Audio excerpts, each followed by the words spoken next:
What is a fugitive, Mr. Jason Sa?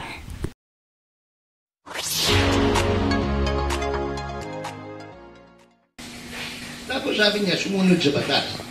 Ito nga turuan mo pati yung mga vlogger mo. Oh, kasi fugitive. Kayo ng fugitive animal. Mali-mali na naman yung definition nyo ng fugitive. Ilang beses may paliliwanag yan. Ultimo first year college of law, alam yan Buti na lang first year college of law. Fugitive, kapag ikaw ay nakaakusahan, dininig ang kaso, nahatulan, nabilanggo, tumakas ka, fugitive yun. Ganun mo ba? Simple. Yung tao, hinahanap nyo, hindi naman nagtatago, hindi nyo naman tagpuan. Kasalanan ba ng tao na hindi nyo siya makita? Ngayon, naglagay kayo ng anong tawag yan? Bounty. Reward, 10 million.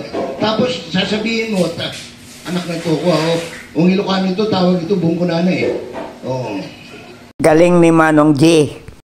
Please follow my Facebook page, comment, like, and share, and subscribe to my YouTube channel, Stories of Uncle Paeng.